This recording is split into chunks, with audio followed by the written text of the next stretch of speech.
Səid Efes kanalının yeni videosuna xoş gəlmisiniz. Uzun müddətdən sonra demək olar hər videoda adını çəkdiyim, həmişə istifadə etdiyimi dediyim order flow strategiyası haqqında danışacağıq bu videoda. Vaxt itirmədən videoya keçək. Deməli, order flow nədir? Order flow üzərində hərəkət deməkdir. Flow isə əvvəlki videoda kartın qoymuşam sağ üstə. Dediyim kimi, market struktur üzərindəki bizim əməliyyat aldığımız formasyonlar, yəni yapılardır flow. Onu keçib oradan daha dəqiq baxa bilərsiniz. Order flow əsasən iki baxış açısından order flow nəzərə alınır. Bir qlobal kontekstdən, bir narrativ kontekstdən. Kontekst nədir desə ümumiyyətlə? Kontekst vəziyyətdir. Anlıq olaraq qrafikin yapısıdır belə deyək. Yəni situasiyadır. Global kontekst və narrativ kontekst. Yəni buna lokal da deyirik eyni zamanda. Narrativ nədir? Kiçik time frame'lərdəki grafikin gedişatı. Məsələn, qrafik gedişatı kiçik time frame'də ola bilər ki, buradan baxsaz kiçik time frame'də buradan bir yuxarı yüksəliş gəlib, ardında FVG retestlər olub. Amma baxsaz burada high time frame'dən görürsünüz ki, qrafik üzü aşağı çox yüksək bir eniş eləyir. Ona görə də biz daimi olaraq həm narrativdə baxırıq qrafikə, həm də qlobalda baxırıq. Yəni əvvəlki videolarda da bundan danışmışam. Yəni biz order flow'a daim narrativ baxırıq və qlobal baxırıq.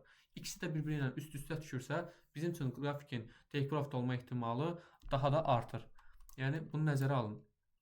İkinci olaraq sizə hazırda order flow'da istifadə edin bir neçə konseptlər var ki, bu konseptin əsasını göstərmək istəyirəm. Ən vacib konsepti sizə göstərmək istəyirəm. Yəni faktiki olaraq datası hazırda əlimdə yoxdur, amma data çıxaracağam mütləq sizlər üçün. 79-80 WinRate-ə gətirib çıxaran bir konseptim var hazırda. Çox uzatmadan A+ setuplar üzərində nəzər etməyə çalışacağam. Yəni kənar setuplar yox, birbaşa A+ setuplardan danışacağıq bu gün. Bizim qrafikimizdə, yəni burada gözünüzün önündə bəzi şeylər var. Deyə bilərsiniz ki, bunlar nədir? Gəlin bunları daha açıqlayaq. Deməli bizim bu konseptdə istədiyimiz nədir?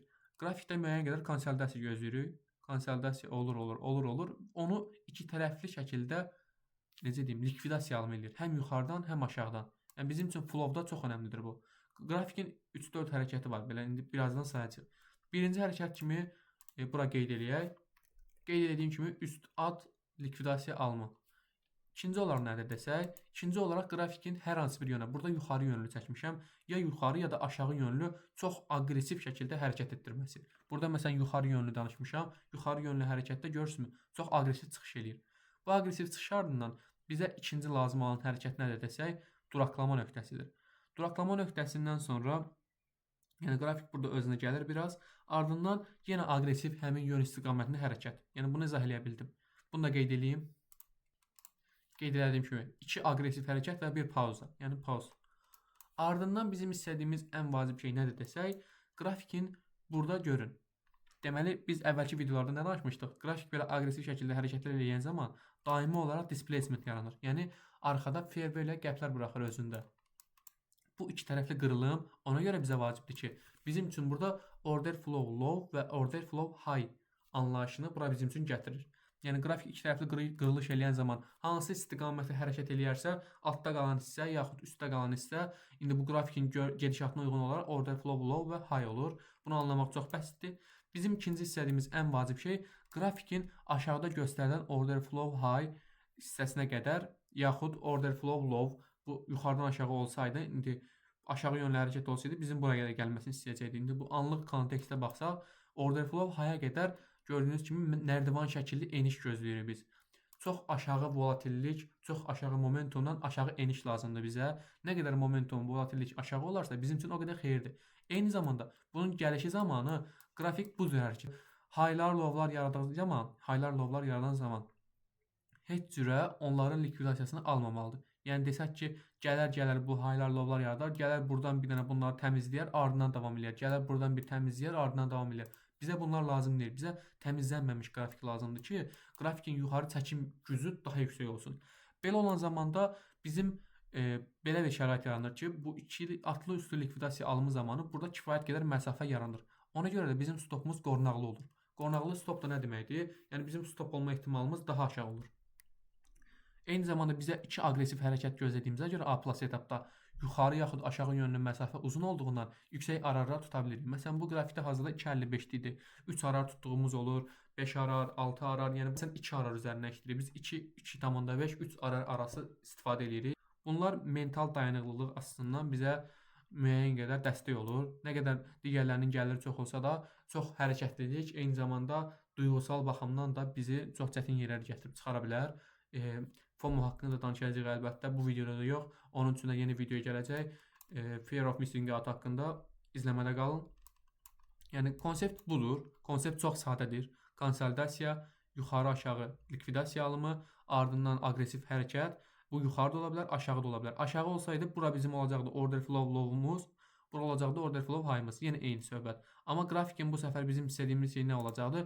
Qrafik buradan məsələn deyək ki, aşağı aqressiv çıxış elədi, duraqladı, yenə aqressiv bir çıxış elədi deyək. Aqressiv çıxış ardından bura görürsünüzmü? Belə-belə kiçik-kiçik hərəkətlərlə, kiçik-kiçik hərəkətlərlə gələcəkdi bu hissəyə. Buradan bir short açacaqdıq biz tam bu hissədən. Bizim stopumuz bu zaman olacaqdı bura. Order flow high və take profitimiz də bu hissə. Məsələn burada indi sizə göstərmək üçün bunu çəkmişəm. Yəni burada heç bir reallığı əks etdirmir. Amma konseptimiz budur. Çox sadədir həqiqətən. Bunun haqqında da mən qrupumda ətraflı şəkildə nə sualınız olsa cavablandırmağa hazıram. Və yeni rəqəmlər, yeni aldığımız əməliyyatlardan danışaq biraz ki, eyni zamanda gözünüz alışsın.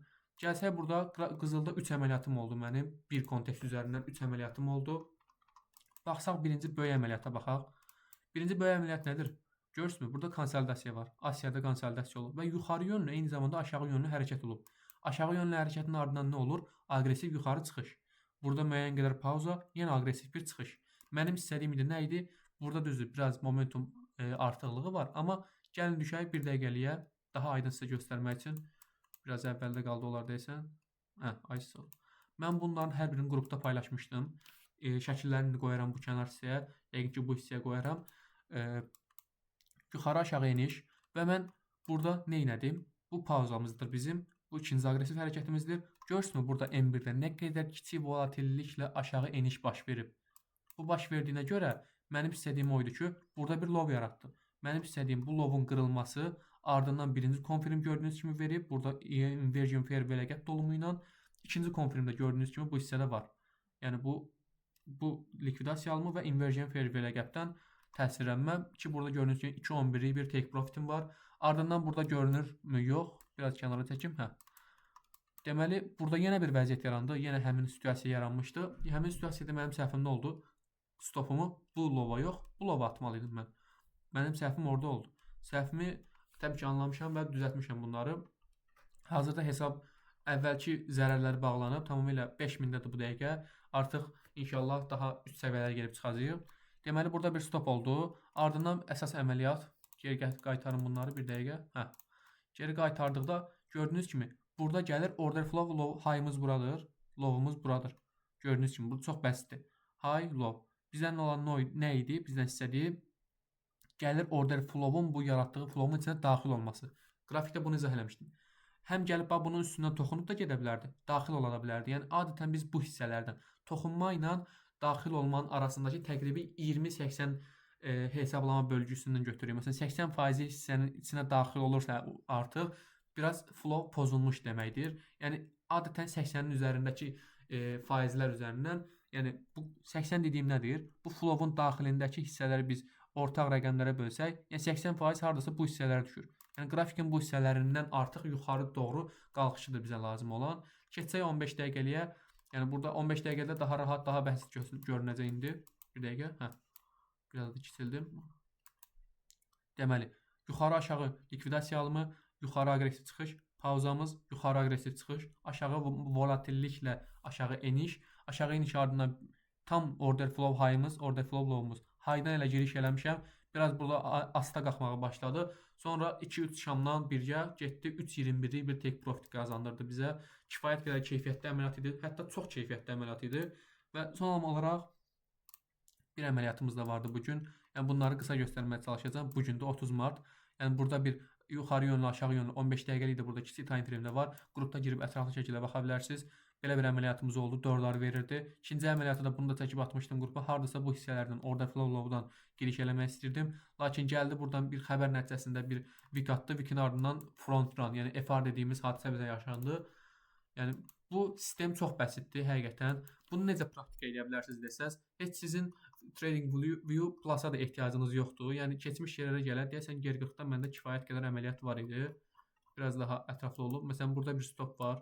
Onun ardından baxın burada bir take profit Görün flow'un gücünə baxın. Order flow low, order flow high. İki tərəfli burada alım olub. Alımlardan aqressiv düşüş, pauza, yenə bir aqressiv düşüş. Buradakı flow mən düzgün istifadə eləmədim. Burada xəbər var idi. Ona görə görün flow'un gücünə baxın. 2.44'lük əməliyyatdır. Görün nə müddətdən sonra olsa belə gətirib take profit eləyib əməliyyatı. Order flow'un içinə daxilin ardından başlayıb daimi olaraq düşüşə keçib belə bir MMXM yaradıb ardından çox aqressiv bir düşüş eləyib. Yəni sistem bu qədər bəsitdir. Məsələn burada da bir sizlər üçün mənbə var. Deməli yuxarı aşağı eniş, baxın aqressiv, yuxarı aşağı likvidasiya alımı, ardından yuxarı aqressiv qalxış, pauzamız, yenə bir yuxarı qalxış, ardından aşağı volatilliklə eniş. Order flow'un tərkibindən təqribi dediyim 20-80, o qızıl balans dediyimiz, qızıl nöqtə dediyimiz isə 20-80'dir bizim üçün. Yəni bu hissədən yuxarı artıq qalxış başladı. Nə qədərdir? 2.23'lük bir əməliyyat. Yəni kifayət qədər yüksək arar verir. Bu qədər idi videomuz. Yəni çox bəsitdir. Həqiqətən tradingi sən bu dərəcə asan bilə bilməzsən. Yəni ICT və sair qavramlar o qədər qəlizdir. Yəni mən deyə bilmərəm ki, ICT yaxud order flow kimin üçünsə ən yaxşı strategiyadır. Biraz ondan danışsaq, onu deyə bilərəm ki, hər kəs üçün hər hansısa bir strategiya ən ideal ola bilməz. Çünki hər kəs qrafikə ayrı bir gözlə baxır, ayrı bir baxış açısı ilə baxır. Buna görə də heç kimə deyə bilmərəm ki, order flow ən ideal strategiyadır. Amma araşdırmalar və şəxsi datama əsaslanaraq deyə bilərəm ki, mənim üçün ən ideal strategiya order flowdur. Çünki %79, %80'li bir win rate kifayət qədər yaxşı göstəricidir. Bunu da sizlərə demiş oldum. Və mövzumuz bu qədər idi. Çox bəsitdir həqiqətən. Yəni heç kim tradingi bu qədər sadə bilə bilməzdi. Bunun haqqında sizin işləməniz zamanı, yəni qrafikdə müəyyən qədər təcrübəniz olmalıdır, praktikanız olmalıdır. Bunu backtestlər eləyərlər, data yığa bilərsiniz. Data üçün sizlərə bir Google Drive paylaşaram. Google Drive üzərindən, Google Drive cədvəli. Google Drive cədvəli üzərindən siz mənim Telegram kanalımdan girib onu istifadə edə bilərsiniz. Orada mən ətraflı şəkildə avtomatik yerləşdirmişəm. Siz win, lose olduqda ararınızı hesablayır, balansınızın, bütçənizin artımı, azalması və s. hər biri orada var. Sizlərə çox kömək olacaq. Mən özüm də onu istifadə eləmişəm. Hazırdakı vəziyyətimiz bu qədərdir. Hesabın da dəyəri 5000'dir hazırda. Tam olaraq sıfırlamışam zərəri. Hər şey yaxşı gedir. İnşallah daha yaxşı yerlərdə olacağıq. Videonu bəyəndinsə like qoyub abunə olmağı unutma. Hələlik.